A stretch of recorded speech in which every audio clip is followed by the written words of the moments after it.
నమస్తే అండి, నా పేరు Lavanya. Welcome back to Bhimavaram special kitchen. ఈ రోజు నేను మీకు హనుమాన్ జయంతి ప్రసాదం అప్పాల్ని ఎలా తయారు చేసుకోవాలో చూపిస్తున్నాను అండి. హనుమాన్ జయంతి రోజు శనివారం లేదా మంగళవారం రోజు ఈ ప్రసాదాన్ని చేసి ఆంజనేయ స్వామికి ప్రసాదంగా పెడుతూ ఉంటారు. ఇవి చేయడం చాలా చాలా ఈజీ అండి. అస్సలు ఫెయిల్ అవుతుందన్న భయం ఏమి ఉండదు. ఇవి బయట క్రిస్పీగా లోపల మెత్తగా ఉంటాయి. మరి దీని ప్రాసెస్ ఏంటో చూసేద్దామా.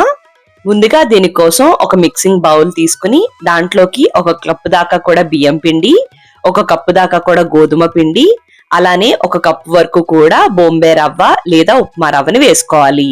ఇప్పుడు ఈ 3 కూడా బాగా కలిసేంత వరకు కూడా కలిపేసుకోవాలి. ఇందులో గోధుమ పిండి సాఫ్ట్నెస్ కోసం, బియ్యం పిండి మంచి టెక్స్చర్ కోసం, అలానే బొంబే రవ్వ క్రిస్పీనెస్ ని యాడ్ చేస్తుంది. పర్ఫెక్ట్ గా సాఫ్ట్ అండ్ క్రిస్పీ అప్పాలు రావాలంటే కంపల్సరీ ఈ 3 కూడా ఈక్వల్ గా బ్యాలెన్స్ గా వేయడం చాలా చాలా ఇంపార్టెంట్. కలుపుకున్న తర్వాత పక్కకు పెట్టేసుకుని స్టవ్ ని ఆన్ చేసుకుని ఒక కడాయిని పెట్టుకుని దాంట్లోకి 3 కప్పుల వరకు కూడా నీళ్ళని పోసుకోండి. టేస్ట్ బ్యాలెన్సింగ్ గా ఉండడం కోసం దీంట్లోకి ఒక చిటికెడంతా ఉప్పుని కూడా వేసుకోండి. అలానే దీంట్లోకి 2.5 కప్పుల దాకా కూడా బెల్లాన్ని వేసుకోండి. ఇది నార్మల్ స్వీట్నెస్ అండి. కొంచెం స్వీట్నెస్ తక్కువగా కావాలంటే 2 కప్పులు సరిపోతుంది. స్వీట్నెస్ ఎక్కువ కావాలంటే 3 కప్పుల వరకు కూడా వేసుకోవచ్చు. అలానే ఒక 1/2 టీ స్పూన్ అంతా యాలకుల పొడిని కూడా వేసుకుని హై ఫ్లేమ్ లో పెట్టుకుని బెల్లం అంతా కరిగి ఇదంతా కూడా ఒక్కసారి ఒక పొంగు రానిచ్చేంత వరకు కూడా ఉడకనివ్వండి. బెల్లంలో నలకలు ఉన్నాయనిపిస్తే యాలకుల పొడి వేయకుండా వీటిని వడపోసుకుని ఆ తర్వాత యాలకుల పొడిని వేసుకోండి. నీళ్లు ఈ విధంగా మరగడం మొదలైన తర్వాత స్టవ్ ని సిమ్ లోకి పెట్టుకుని మనం కలిపి పెట్టుకున్న అన్ని కూడా చూపిస్తున్న విధంగా ఈ నీళ్ళని గరిటతో తిప్పుకుంటూ వేసుకుంటూ కలుపుకోవాలి. దీనివల్ల ఉండలు కట్టకుండా వస్తాది. అంతా కూడా వేసేసుకున్న తర్వాత ఒక్కసారి అంతా కూడా బాగా కలిసేంత వరకు కూడా కలిపేసుకోండి.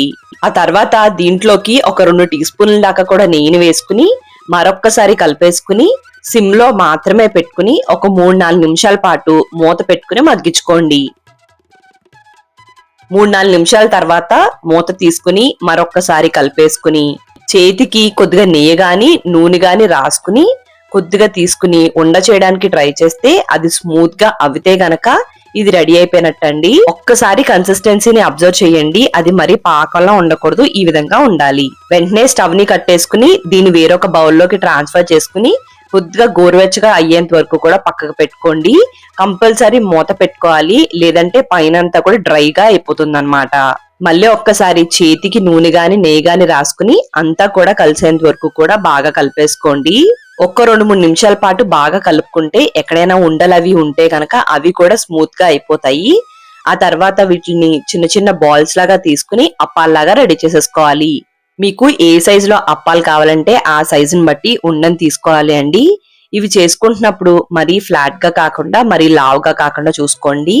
ఫ్లాట్ గా చేసేసుకుంటే గనక మొత్తం అంతా క్రిస్పీగానే అవుతుంది. అదే గనక లావుగా తీసుకుంటే లోపల వరకు వేగదు. కాబట్టి చూసుకుని కరెక్ట్ గా ఈ విధంగా చేసుకుంటే గనక బయట క్రిస్పీగా లోపల మెత్తగా వస్తుంది. ఇలా అన్ని కూడా చేసేసుకుని పక్కకు పెట్టేసుకోండి. అన్ని కూడా ఈక్వల్ గా సైజులోకి రావడం కోసం ఇక్కడ నేను ఒక క్యాప్ ని తీసుకున్నాను అండి. దాని సైజులో తీసుకున్నానంటే అన్ని ఒకే షేప్ లోకి వస్తాయని. ఆ క్యాప్ తీసుకున్నప్పుడు ఒక్కసారి నెయ్యిని అలా అప్లై చేస్తే గనక ఈ పిండి ఏదైతే ఉందో అది దానికి అంటుకోకుండా ఉండడం కోసం అలా నెయ్యిని అప్లై చేసుకోండి. ఇక్కడ నేను చూపించే ఈ క్వాంటిటీ ఈ కప్ తో నాకు 65 వరకు కూడా అయ్యాయండి.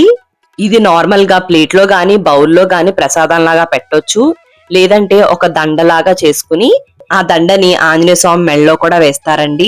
ఒక 56 అప్పాలు కావాలనుకుంటే నేను చూపించే క్వాంటిటీ నేను చూపించే సైజుని గనక తీసుకుంటే కరెక్ట్ గా సరిపోతాయి. అలా కాకుండా ఇంకా ఎక్కువ కావాలి అనుకుంటే గనక క్వాంటిటీని డబుల్ చేయడం, లేదంటే అప్పాల సైజుని తగ్గించినా కూడా సరిపోతుంది. ఆ తర్వాత స్టవ్ ని ఆన్ చేసుకుని ఒక కడాయిని పెట్టుకుని డీప్ ఫ్రై కి సరిపడా ఆయిల్ పోసుకుని దాన్ని మీడియం టు హై ఫ్లేమ్ లో పెట్టుకుని హీట్ చేసుకోండి.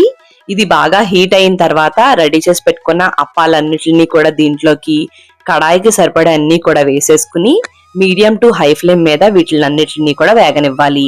ఇవి వేసిన వెంటనే అస్సలు తిప్పొద్దండి. వాటిలంతా అవే పైకి వస్తాయి, అప్పుడు మాత్రమే తిప్పాలి.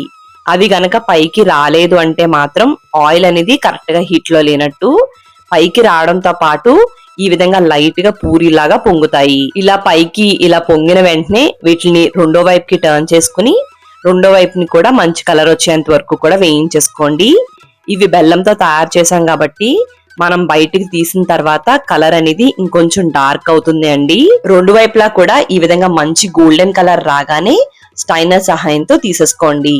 అరిసెలు ఏ విధంగా అయితే నొక్కుతామో అదే విధంగా వీటిని కూడా నొక్కాలి అండి. అలా అని చెప్పేసి అరిసెలు నూనె ఎక్కువ తీసుకుంటుంది కదా, ఆ విధంగా ఏమి తీసుకోదు. లైట్ గా ఉంటుందండి ఆయిల్. దాన్ని ఒక్కసారి అలా ప్రెస్ చేసేసేయండి. ఇదే విధంగా అన్నిటిని కూడా ఇలా స్ట్రైనర్ లోకి తీసేసుకుని వాటిని కూడా చూపిస్తున్న విధంగా ఈ విధంగా నొక్కేసుకోండి. ఇదే విధంగా అన్నిటిని కూడా రెడీ చేసేసుకోండి. ఇలా ప్రసాదానికనే కాదు, ఎప్పుడైనా స్వీట్ తినాలనిపించినా కూడా వీటిని తయారు చేసుకోవచ్చు. ఇవి ఒక వారం 10 రోజుల వరకు కూడా నిలవాగుతాయండి. చూసారు కదండి, ఇంత సింపుల్ గా మనం హనుమాన్ జయంతికి ఆంజనేయ స్వామికి ఈ అప్పాలని తయారు చేసేసుకోవచ్చు. మరి మీకు ఈ వీడియో నచ్చినట్టయితే తప్పకుండా లైక్ చేయండి, కామెంట్ చేయండి, మీ ఫ్రెండ్స్ కి రిలేటివ్స్ కి అందరికి షేర్ చేయండి. మీరు నా ఛానల్ ని ఫస్ట్ టైం చూస్తున్నట్టయితే సబ్స్క్రైబ్ చేసి పక్కనే ఉన్న బెల్లో ఆల్ అని ప్రెస్ చేస్తే నేను ఈ వీడియో పెట్టినా మీకు నోటిఫికేషన్ వచ్చేస్తుంది. థ్యాంక్ యూ అండి. మరి మళ్ళీ వీడియోలో కలుద్దాం.